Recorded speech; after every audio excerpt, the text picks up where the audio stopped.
Hello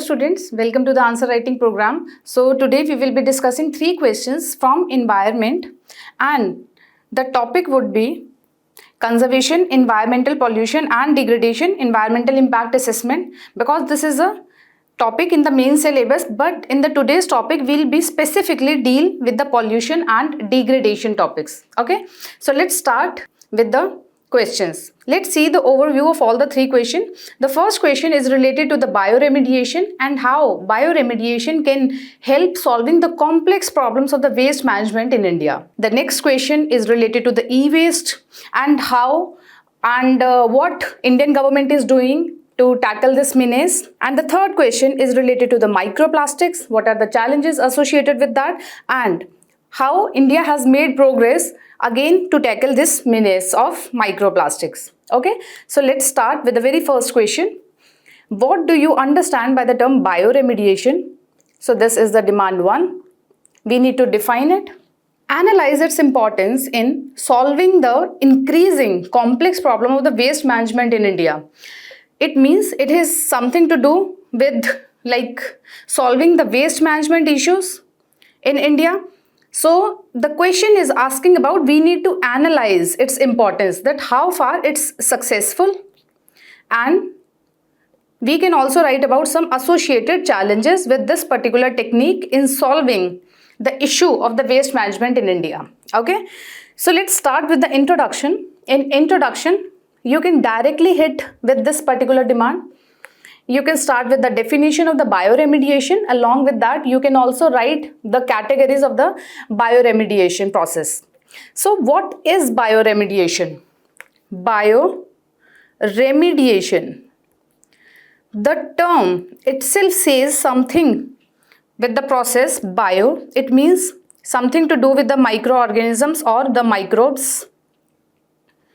Remediation, it means we are remedying. So what we are remedying? We are degrading the pollutants.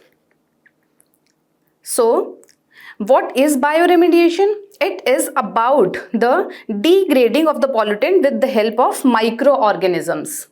Okay, so what it does is like it break down the organic or sometimes inorganic matter to the simplest form of degraded molecule, so that it can be easily eaten out by the microbes or other microorganisms present in the soil or water, whatever the case may be.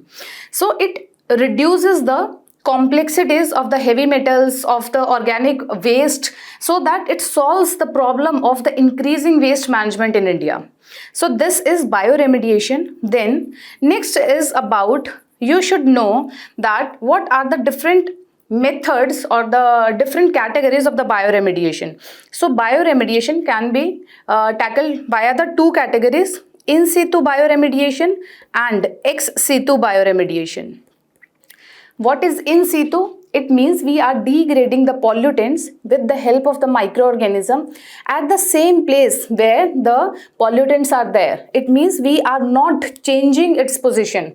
Like we are using the bioremediation techniques to degrade the pollutants in the contaminated soil, in the contaminated water.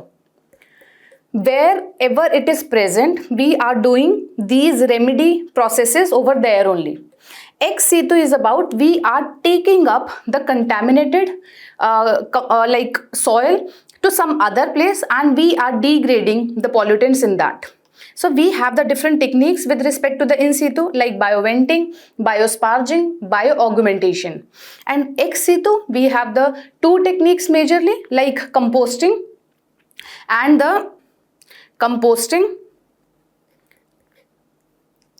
biopiling.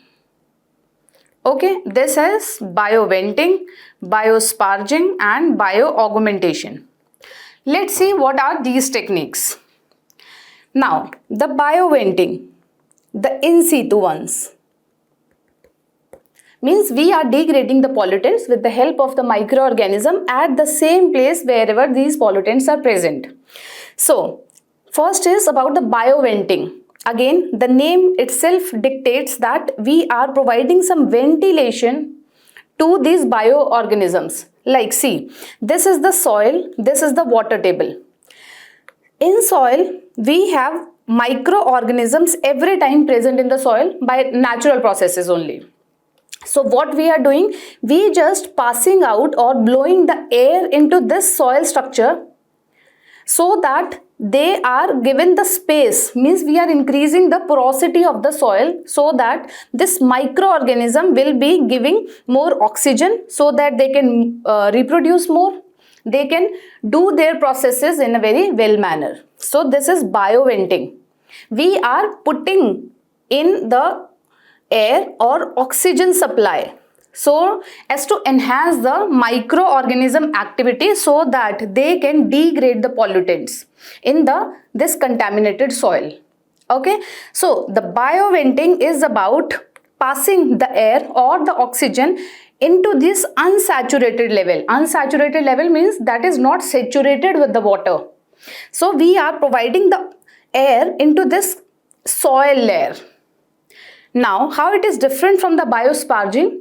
Just the basic difference is that we are providing the air to this saturated level. It means we are providing this air to the water table.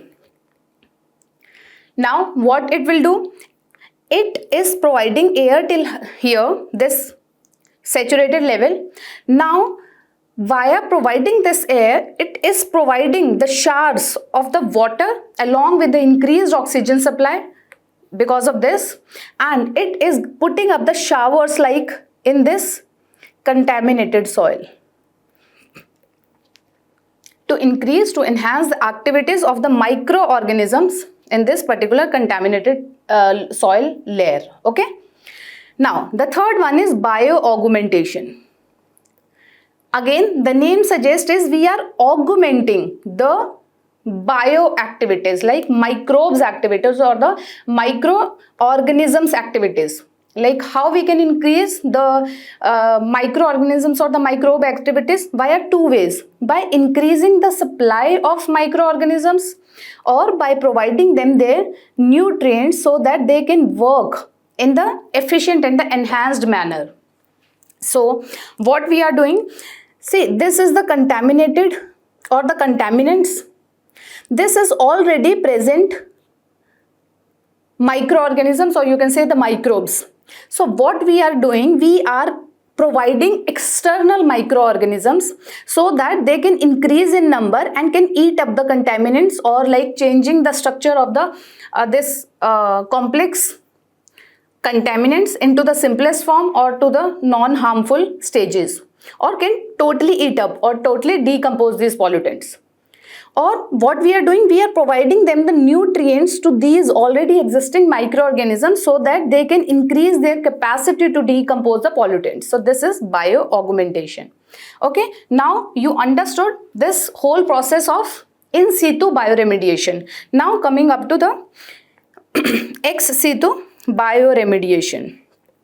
It means we are taking up the soil or the contaminated soil or the water to some other place, then we are doing the remedying process. Okay, the very first is about the biopiling. It means biopiling means the piling, creation of the piles out of this contaminated soil from one place to another and providing the air into this.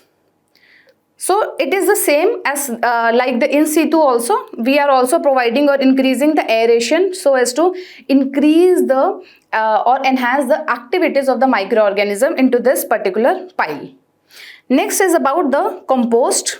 Compost is again the simple, whatever we know about the compost term also, like by natural processes the soil has some microorganisms, they convert simultaneously and every time from these molecules to this organic or inorganic matter to this very simplest form of the matter. So this is about the composting.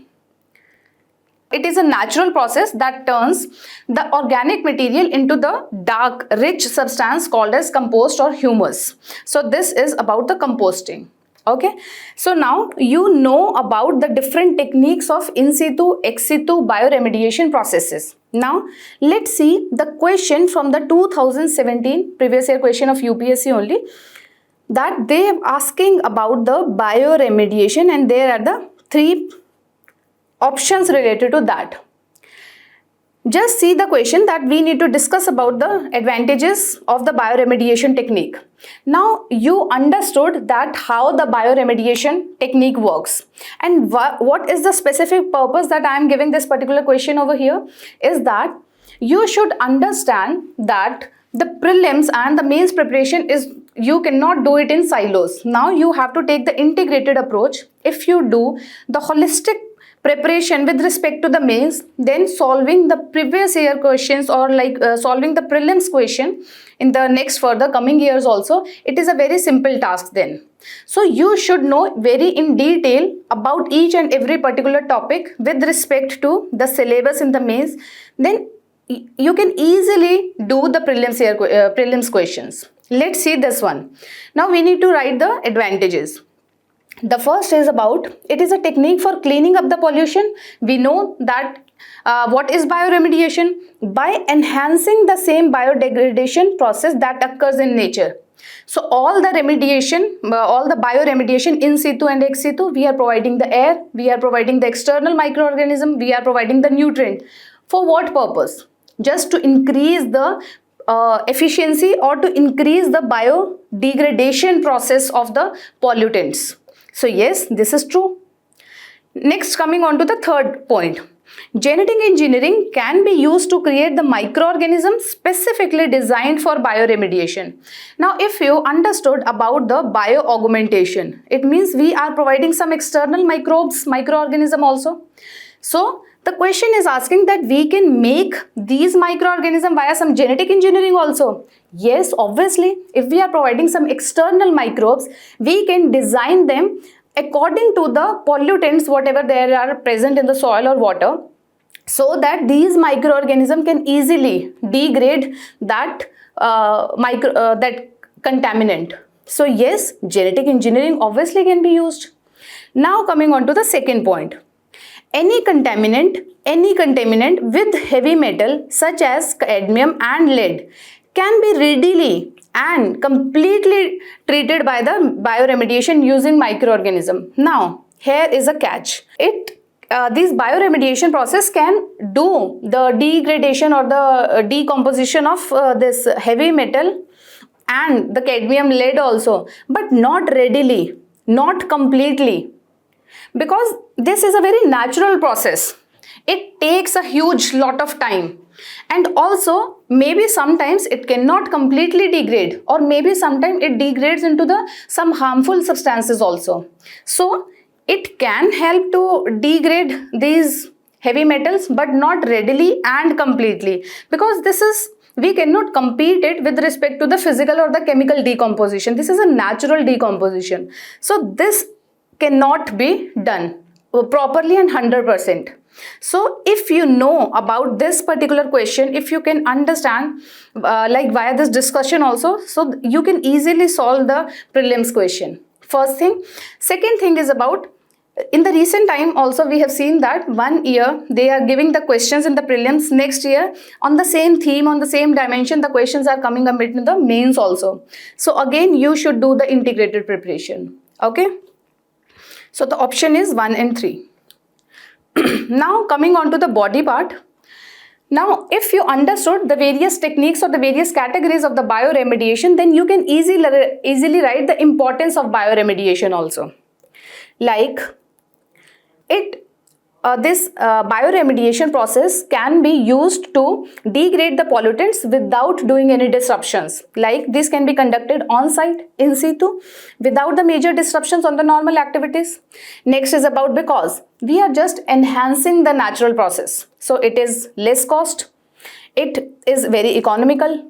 Okay, so now what are the various aspects where we can use this bioremediation? In solving the landfill problems, in solving the inorganic pollutants, in solving the mining waste, in solving the cleaning up of the mining waste. Okay, next is We can also revive or rejuvenate the fly ash sites via using these techniques. It means we can stabilize the ash and also reduce the leaching of ash in the soil.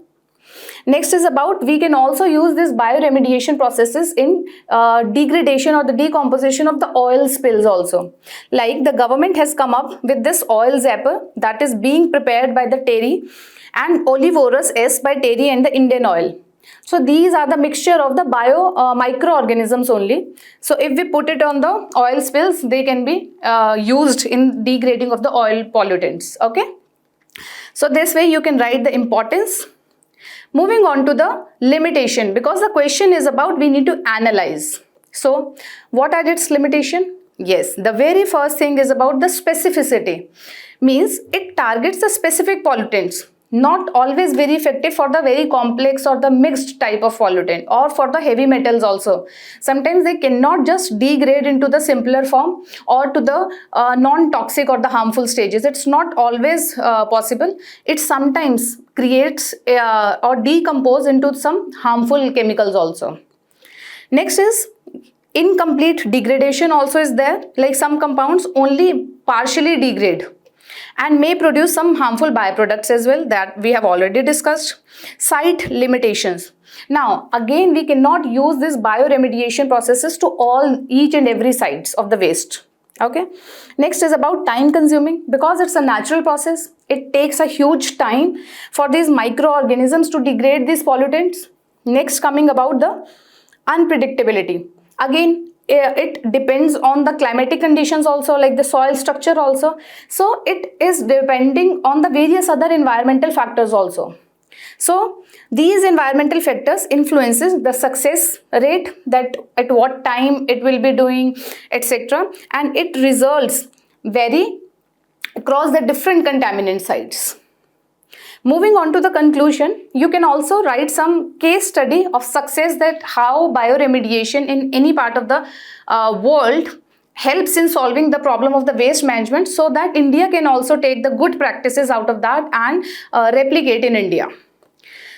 Or you can write some summary that it is emerging as an integrated toolbox for the environmental cleanup and the ecosystem service providers in India.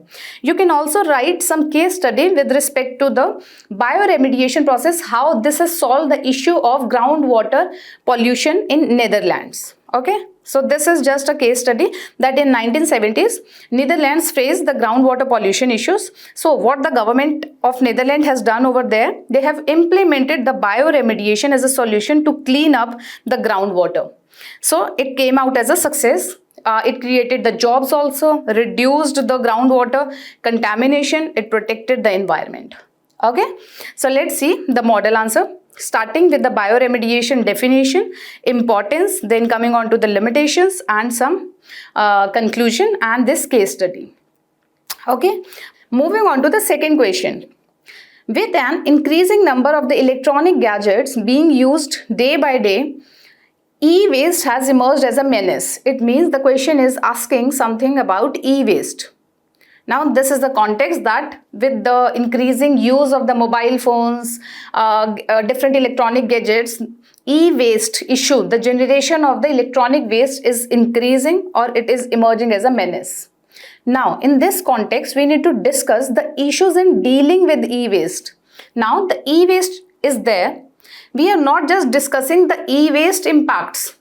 We are discussing about how the issues in dealing with this e-waste poses some risk.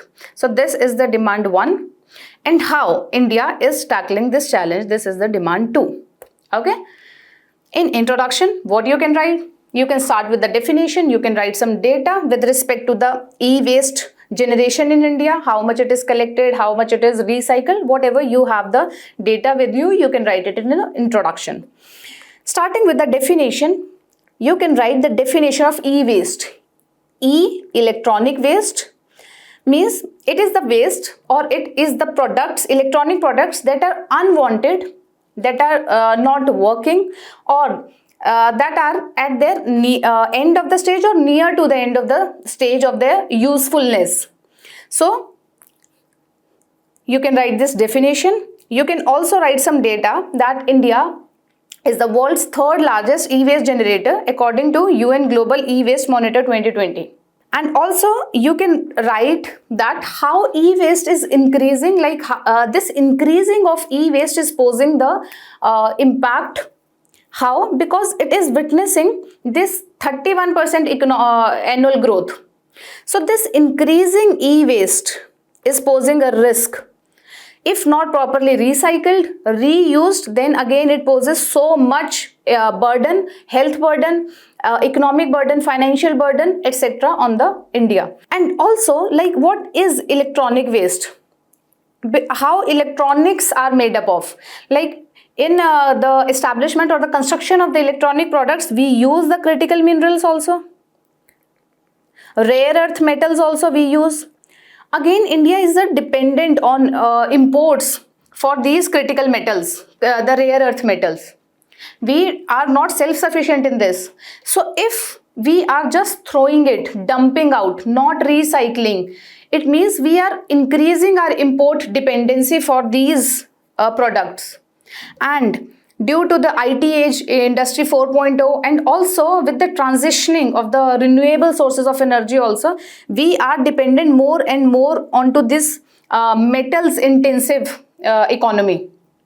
So we need to reduce our import bills. We need to reduce our import dependency for these products. So for that, we should do the better management of the electronic waste also, so that we just recycle. We will focus into the circular economy. Once we are importing, we are using, reusing, recycling that products only into India, and reducing the import dependency for these particular products.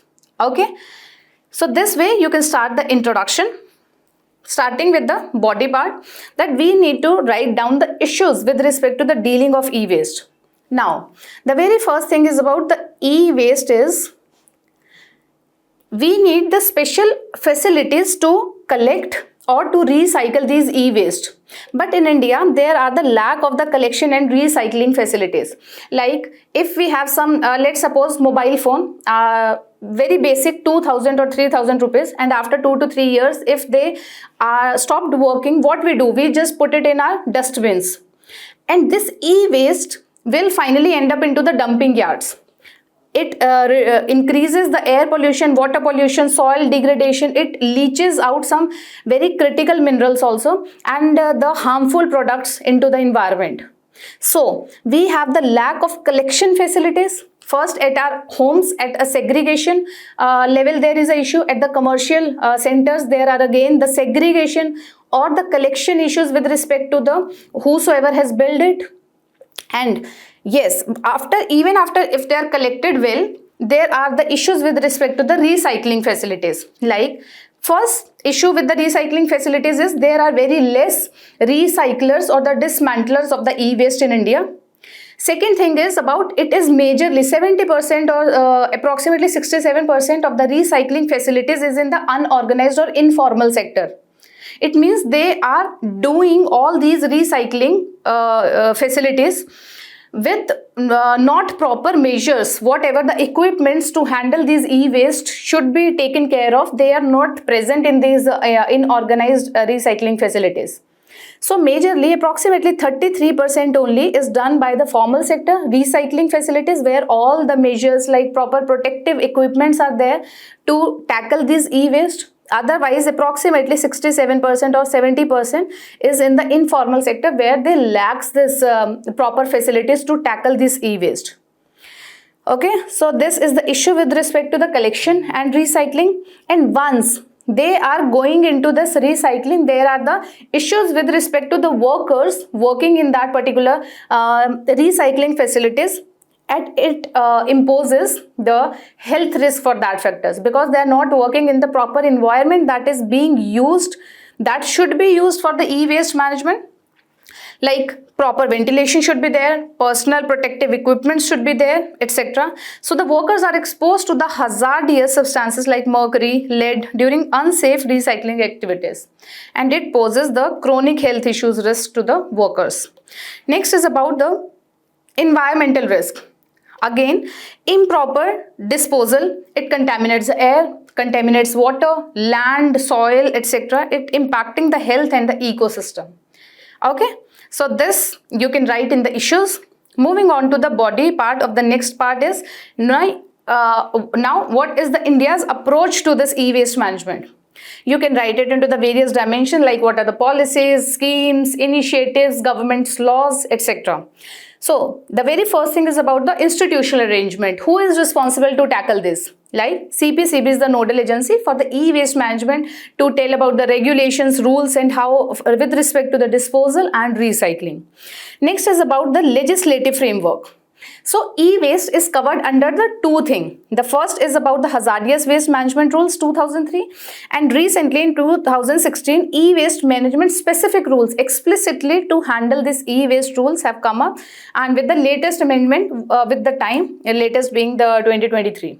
Okay, so extended producer responsibility is strictly imposed over them, that there is a strict criteria for like achieving the effective collection, transportation, storage, channelization and the disposal of e-waste. So this is EPR. So manufacturers, retailers, wholesalers, they are required to register to the CPCB so that all these facilities should come into the formal sector, and all the proper facilities or measures can be taken at this facilities, and to increase the reuse, recycling of this e-waste can be developed. Okay, so this is the India's approach. Now you can also write about what is the lacunae in the India's approach, because we need to discuss the issues with dealing and how India is doing. But whatever India is doing, there are still some lacunas in it. Like the very first thing is about we have the lack of the proper collection in the recycling centers. Okay. Next is about missing ecosystem for the circular economy, because India lacks a strong voluntarily take back system. Once like any electronic gadget is there in the market, we have the lack of ecosystem, we have the lack of this policies or the measures that it should be the responsibility of the producer or the seller that once it stopped working, we will only take back. We do not have the option as a consumer that we can just finally send our final whatever the unused or the end of the useful product to that particular seller or the producer. But like we can take the good practices from the Switzerland, that although they are producing very huge e-waste, but 90 to 95% they are recycling. Okay, so India lacks the ecosystem for the circular economy. Like India recently have come up with the right to repair also. Right to repair is not any fundamental right, it is just some guidelines. With respect to the time we will come up with the new guidelines. It is about providing the manual that what that product is composed of, how if once there are issues with respect to the electronic gadgets or electronic products, you can simply go to some local mechanic shop, and via using those manuals, that mechanic shop person can also imply some amendments into that electronic product. So right to repair is something about the guidelines that the producer or the seller has to put it on this portal, so that it can be very easily available to the consumer also, like what are the different aspects of this electronic gadget, how it is working, and if something issue comes up in this particular equipment, how I can amend it, how can again like improve this issue, whatever there is in the electronic gadget. Okay, so use of this right to repair, it means we just do not dump it into the waste. We can try to like repair it from the local area only. We should not be dependent on the producer also, like again they take the huge amount of money. So the right to repair is about the right to repair our electronic product from the local shop also, from ourselves also, and not depending on the producer, so that we will not just dump our electronic product, instead we repair it and reuse it. So India is now only has some guidelines with respect to the portal, that there is one portal with respect to the CPCB, they will put some guidelines that the producer of that particular product has to show the guidelines with respect to that particular product, like how it is manufactured, some products, whatever they are being used in that particular electronic product. Okay. Next is about lack of awareness. In India, what are the issues? With respect to this awareness, people do not know about the harmful impacts of this e-waste mismanagement. So workers also often handle e-waste without the proper knowledge or the protective equipments, leading to the accidents and the health hazards. Finally, coming on to the conclusion, you can write some way forward that we need to formalize our e-waste collection center. We need to strengthen our infrastructure. We need to increase the recycling so as to decrease the shortages of critical mineral also, so as to reduce the environmental impacts on the ecosystem. Next is about we need to increase the circular economy approach. We need to ensure the sustainable consumption and the production. Okay. You can also write some case study with respect to the e-waste clinic in Madhya Pradesh, that there is a bus-like service which will say as the e-waste clinic. It's already been there. So what they'll go door to door. They collect the e-waste from the consumers, and the scientific handling and the disposal will be there with the support of CPCB. And this hazardous waste will be sent to Bengaluru for recycling. You can also write about the Switzerland. We have already discussed that 90 to 95% of the e-waste they are recycling. They are promoting the circular economy ecosystem. Okay. So moving on to the model answer, starting with the definition, then issues, then India's approach to e-waste management, and the lacunas with respect to that, finally with the conclusion. Moving on to the next question, the third question. What do you understand by the microplastic? This is the demand 1. We need to enumerate the challenges, means we need to list down the challenges associated with the plastic pollution, demand 2, and the progress, demand 3, that India has made to tackle this menace of increasing microplastic or the plastic in totality. In introduction, you can directly define what is microplastic. So, the microplastic is about the tiny plastic fragments that are less than 5 millimeter in diameter. We say as microplastic. You can also write about the categories, that it can be categorized into the two, primary microplastic and the secondary microplastic. So, the primary microplastics, that is the microplastic which we develop primarily or at the first place for the commercial use, means we are developing the microplastics like to use in the cosmetics, to use in the clothing industry.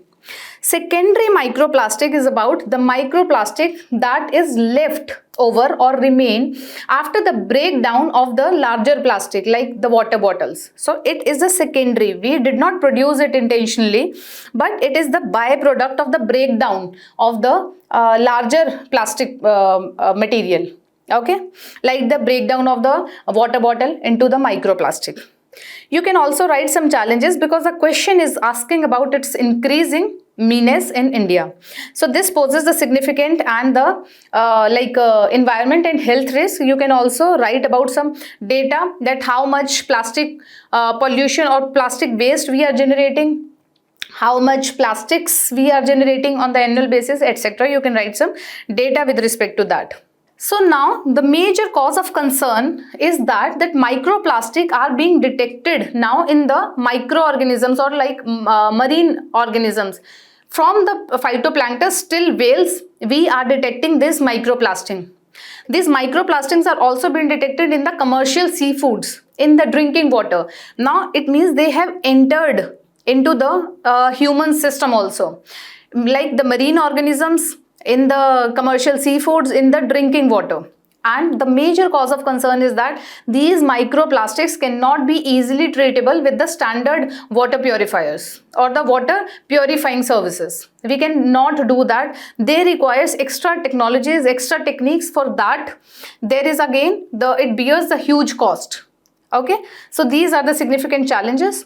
So the main body part is about the challenges. The very first is about it disrupts the ecosystem, it leads its way, it chokes the wildlife, it suffocates the wildlife, the human being, and it disrupts the delicate ecosystem. Next is about, again, they are found in the marine organism, in the commercial seafoods, in the drinking water bottles also. In the drinking water, these microplastic are being found now. So now if they are disrupting the ecosystem, if they are invaded into this drinking water also, so it poses the human health risk, inflammatory issues, gut issues, and the hormonal disruptions. Then it also has the challenges with respect to the fishing industry, with respect to the tourism. Fishing, it threatens the livelihood and the food security of the coastal or the people who depends on this seafood. Next is about tourism. This plastic pollution on the beaches, on the sides of the oceans, etc. Again, this poses impacts with respect to the tourism. Next is about, again, the cost. The cleanup cost is huge, and the technologies. We need specific technologies to treat this microplastic. Like we need coagulation, flocculation, membrane bioreactor, photocatalytic degradation processes. Okay. Moving on to the next part, progresses that India has taken or the measures that fight against the plastic pollution. You can write the policies, initiatives, abhiyans, campaign, awareness campaigns, laws with respect to what Indian government is doing to tackle this menace. So the very first thing is about the plastic waste management rules 2016. So these are the rules that Indian government is specifying that these are allowed, these are barred, like these are very detailed rules how to regulate this plastic. So for this, the Indian government has come up with the plastic width that recently it is about 120 microns, that only the plastic, new plastic, whatever we are developing, it should be 120 microns or more than that. Earlier amendments were there like 50 microns, then 75 microns, then 100 micron. Now it is like we need to minimum, whatever we are generating the new plastic, it should be minimum in this width. Why we are doing this? First, it increasing the cost so that it prevents the customers to buy it, or so that the demand would reduce as we are increasing the width. And second is about, will not be the easily breakdown into this microplastic, second thing. And the third thing is about the very light plastic or the single-use plastic, they are littering, we can just throw it up. If we increase the width, it means it can be reused easily. So we are increasing the width of the usable plastic, whatever we are doing new. So there are some strict rules with respect to the EPR also, with respect to the producers, with respect to the manufacturers, recyclers, that there should be specified dismantlers, etc. Registered recyclers should be there, and there are the specific techniques, specific regulations with respect to the recycling also. Then government has also did the single-use plastic ban in 2022. Again, EPR responsibility, it holds the producer responsible for managing the plastic waste. Next is also we are trying to reduce the plastic waste pollution with respect to this awareness campaign through the Swachh Bharat Abhiyan. Next is about, we are also promoting the innovation ecosystem, that we are coming up with the biodegradable alternatives like the bioplastic, biodegradable plastics, and we are also coming up with the new alternatives. Instead of using the plastics, we can also use some jute bags, some other fiber products also. Next is we are promoting the waste to fuel technologies, like some startups have come up with to like producing the syngas, some diesel from these plastics. Next is about innovation collection methods like AI powered sorting system for the efficient waste segregation, collection, and like recycling of these plastic wastes. Okay. Moving on to the conclusion, you can write some summary that, okay, yes, there are some challenges that remain, whatever the Indian government is doing to tackle this menace, but we need to increase the effective implementation of the regulation. We need to improve our infrastructure. We need to increase our public awareness. And we need to focus on the research and the collaboration between the different stakeholders. We need to aware our public. We need to aware the people about the negative impacts, how to reduce the usage of the plastic, how to reduce the plastic waste generation. along with the producers, manufacturers, dismantlers, or the recyclers, we need to improve this ecosystem. We need to improve its regulations, infrastructural development capacity also for the sustainable future. Okay, moving on to the model answers, starting with the definition, then the challenges, progress made, finally conclusion. So this was it from my side for today. Thank you and have a nice day and keep writing.